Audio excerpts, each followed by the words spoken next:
Let's bring up points of the match. Let's get into it.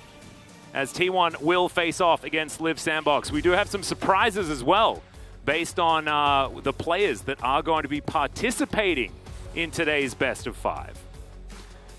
As even though the standings might not suggest it, with the nosedive that Live Sandbox took at the end, I am still firmly in belief that this is a team that can, or in Sandbox rather, that can upset out of nowhere. But T1, when it comes to them firing on all cylinders, they look like one of the best teams in the LCK. And that is something that has been very hit or miss, and also why we should talk in more detail about the change that, of course, they have with Teddy coming in today. Because I think that for Live Sandbox, that is a thing that is going to terrify you. Because even with Sandbox looking as good as they did, the way that they won this last series against T1 was with this exact play.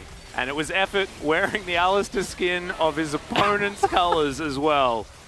That one, I believe, belongs to Wolf. So certainly Effort earning the right to use that skin, though, after all of his time spent on SKT himself. Now, of course, T1. But as you can see in summer, as we were talking about before, 4-1 in favor of Live Sandbox. A little bit closer towards the end of the season, which is where you were talking about. The slight slump towards the end of the season for this team.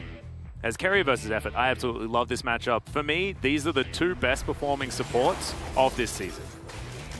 For Keria, I'm not going to argue with you, because why would I? That would make me look silly, because Keria is it's without a doubt, I think, the strongest support we have in the maybe even the strongest player that we have in the LCK. No, you can make an argument for that, genuinely. I don't think he has any match. I think Effort is definitely top 3. I think it'd be between him and Callan.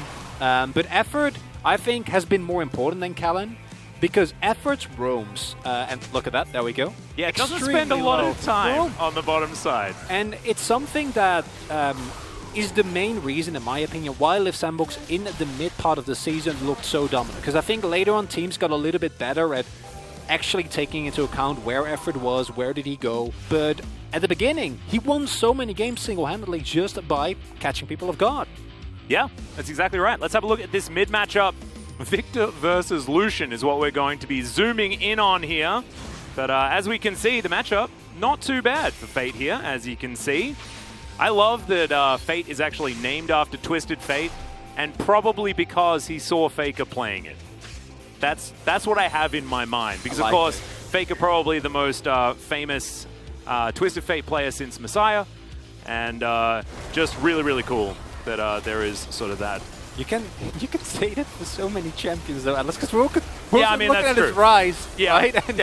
And his Azir, and things like that. You know.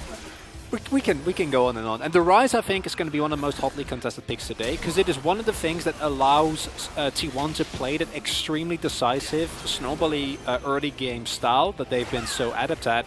But it's also something that Live Sandbox have used to great efficiency. That mid lane prio enables Owner and Croco, both very aggressive junglers, and if he's unlocked, Keria, and regardless of whether or not he's unlocked Effort, because he's going to leave anyway, he doesn't really care.